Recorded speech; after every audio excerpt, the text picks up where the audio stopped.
All right, everybody, welcome to another episode of the Intellectual Idiot Show. Another crazy week in the NFL. A lot of unexpected wins, a lot of disappointing losses, a lot of fan bases that are very confused. Is my team good? Is my team bad? Do I have a good quarterback? Do I have a bad quarterback? Do I have Am a I a good Super Bowl coach? contender or should I be selling? Do I have a bad coach? Obviously, there's already been some shakeups around the NFL. Josh McDaniels getting fired, the Raiders locker room rejoicing. Absolutely destroying. They absolutely destroyed the Giants. Javante Adams 30-6. rejoicing. Everybody smoking cigars in the locker room. Everybody having a great time. Like the Oh, Raiders are probably the happiest team in the NFL right now. yeah. Josh McDaniels, they hated that man. Hated him. I just, it's, it, I feel like it's really rare you see a team react like that to a coach being fired. Usually there's some type of Must have connection. been a real dickhead. That's crazy. Absolutely crazy. But we got a lot we're going to touch on today. We're going to talk about, Who's the new coach there? I forget his name. Anthony or Antonio Pierce. yeah, He seems like a Raiders guy. Just hard nosed, tough, gritty, gonna lead them to to prosperity, kind of like a Dan Campbell type, hard nosed coach. He like Rich reminds me, Basica. huh? Like Rich Basica. But They needed a new culture change. Josh McDaniels clearly wasn't it. But Josh Mac, why McDaniels don't you is go never. over the top three topics that we want to go through today, and potentially maybe even one more after? But we're going to talk about Josh Dobbs today. We're going to talk about the Steelers, if they're pathetic or good. And then we're going to talk about, of course, the Packer game.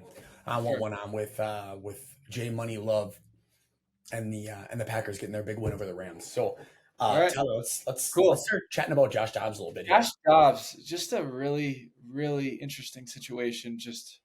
And the Vikings, props to them for dealing with a catastrophic blow. First off, losing Justin Jefferson a few weeks ago. KJ Osborne got carted off. Your starting quarterback, Jaron Hall, goes down after 6 throws. Josh Dobbs gets signed or gets traded to them this week, and they somehow beat the Falcons 31-28. I can't tell if Josh Dobbs is like a legit QB just because he truly is this modern day journeyman. I'll go through that in a little bit, but I mean, he looked incredible. If anyone watched him last night, he was 20 for 30 with almost 200 yards and 2 passing touchdowns. He also had so many clutch rushing plays. He also had a clutch rushing touchdown. He led them on a game-winning drive. Like, this man has been on the team for a few days, and he goes out and beats the Falcons. I mean, firstly, disgraceful for the Falcons. Arthur Second, Smith. Arthur Smith is such a bad coach. this Vikings head coach, I mean, my goodness, what an absolute job he has done, being 5-4 now Yeah. with the dumpster fire situation that they're dealing with. I mean, Woo! they don't even have Justin Jefferson. I mean, they lost Kirk Cousins. Their defense is terrible. It's like, it is pretty crazy what Kevin McConnell has been able to do. And speaking on the other hand, Arthur Smith is a disaster. The Falcons are a disaster. Talk about a coach that doesn't know how to get his best players the ball. Kyle Pitts is like irrelevant in that offense. And then you have Bijan Robinson, who's clearly not getting enough touches. Yeah, he's Like, getting 10 at the most 15 touches, probably on average 8 to 10. It's just like the dude is a generational talent. very perplexing. And my fantasy team is down bad. I'm currently losing with all my starters playing to a team that didn't start a quarterback. I will score 55 points this week. Jesus. 55. That's a good week. I'm But bad. getting you Very back bad. focused because you're all over the place right now. Um, the man, I just wanted to give a little bit of a idea of this poor man's career path. I mean, how many times does he have to get traded and start a new life? He started off getting drafted in 2017 by Pittsburgh. He then, I think he was there 2 years, went to Jacksonville. They cut him. He then went back to Pittsburgh on the practice squad. They cut him. And he went to Cleveland, was on the practice squad there, got elevated, then went back down. And he was on Detroit for a small stint. And then he went to the Tennessee practice squad. And then he went to the Cardinals, was actually performing pretty well for the shit show of a team that they are, and then randomly gets traded to the Vikings, all since 2017.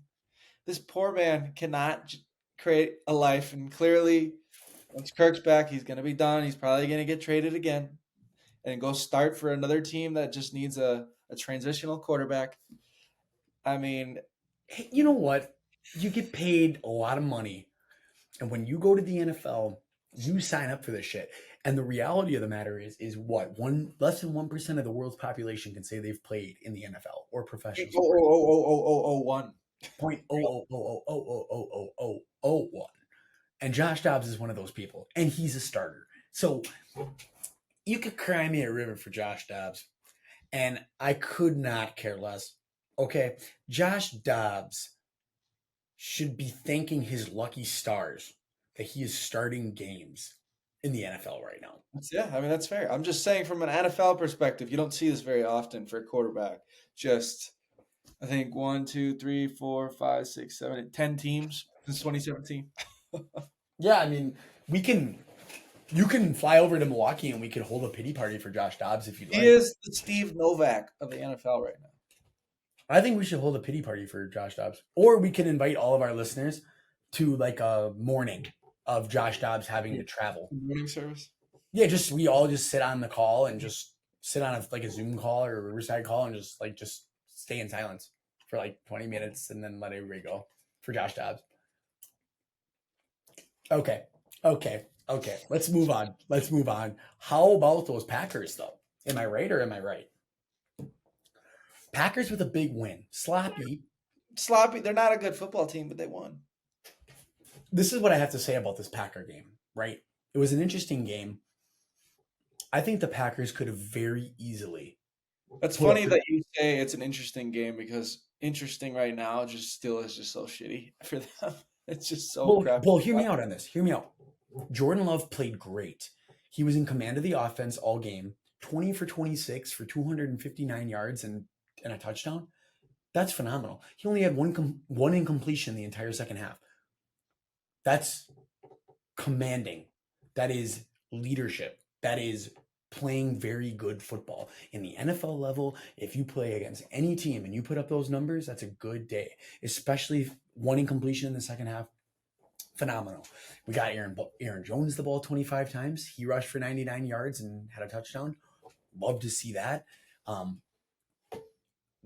There's no easy way to put this, but the people who really watch the game might understand what I'm trying to say. The Packers could have very easily put up 35 points last night. Yesterday. Their offense was moving, and they had 2 fourth down conversions called back because of offensive offsides. If you go back and look at those calls, they were absurd. They called John Runyon for having his helmet over the football when he clearly did not. It twice. That's the first time in NFL history a team has been flagged for 2 offensive offsides calls. I have never seen an offensive offsides call in my life. And it happened twice in one game on 2 crucial fourth downs, might I mind you, that we converted both of them.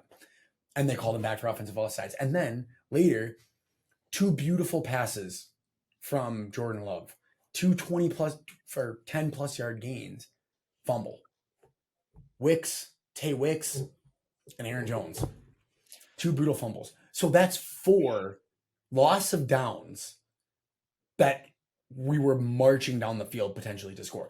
And yes, in the reality of it, that is offense. That's part of playing sloppy. That's part of being young. That's part of, but there's some of that too, where it's like you are encouraged by how the offense looked. You're encouraged by how Love looked. You're encouraged about how Aaron Jones looked. You're encouraged about how Luke Musgrave looked, how Wicks looked, how everybody looked on the offense. Besides those 2 crucial penalties and those turnovers, I honestly, truly believe that the offense looked terrible, and full credit to the defense. I don't care what quarterback you say they looked terrible. Huh? You're full saying that the offense looked terrible. I'm just confirming that you just said that, right? No, the offense looked good. You just said terrible. No, I didn't. You did. Oh, no, the offense looked good. And I Okay. said, I I don't just care want about how terrible an offense looks. Talking about the Rams, to give up 3 points in the National Football League in a game is good. So credit to our defense too. they also had backup quarterback in. Sign Joe Barry up, 10 years, $2 billion extension. Quarterback in. They don't have their starting running back. 10 years, $2 billion for Joe Barry. Sign him But up. I think this Packer game goes to show get your best offensive player the ball more. It works when you give Aaron Jones the ball. I don't know if Aaron Jones just hasn't been healthy or I like just them working him back to health because it makes literally no sense to not be giving him the ball 25 times a game. because every time they do, they win. Yep. It's like clockwork. I'm really curious to see what this Pittsburgh game is going to hold because we're in Pittsburgh next week and it's going to be a battle. It's gonna be a grimy, awful, awful game. Oh, you're going to have Oh, a Four Loco, a bottle of Tito's, about a tequila ready. bottle of tequila. You're You're going to gonna have need to take a all shot the every time alcohol. there's a turnover. You might have 10 plus shots. Order some pizzas. Make yourself comfortable. Give yourself some sort of comfort food, comfort drink, whatever you need, because this is going to be a hard-nosed Big Ten So football game. Okay, true. this is going to be possibly the ugliest offensive game in NFL history. It could be. I mean, But I don't know how the Packers plan on blocking TJ Watt.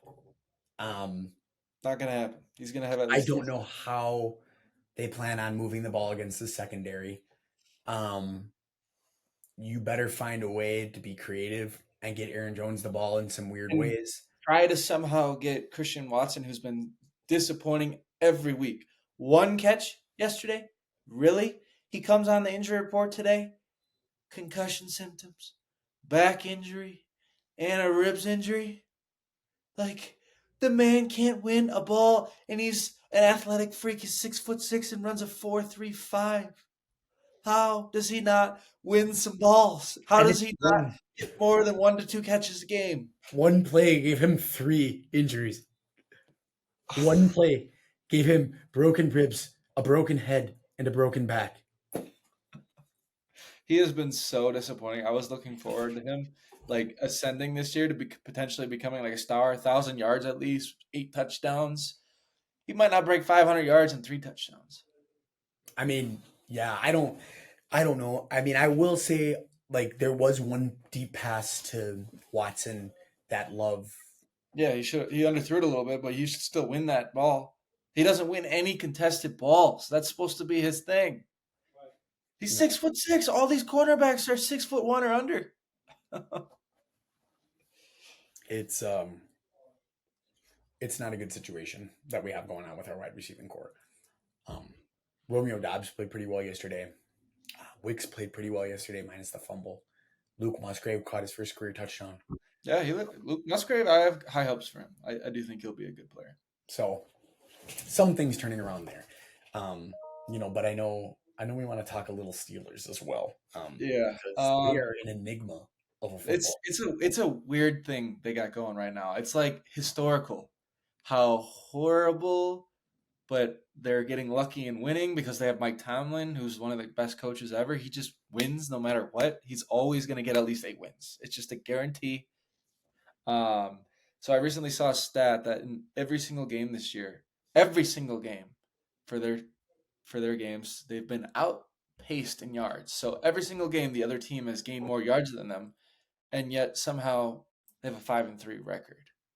Like, can you elaborate a little on this and how this makes sense? I mean, obviously, the big plays from the defense is I think the reason.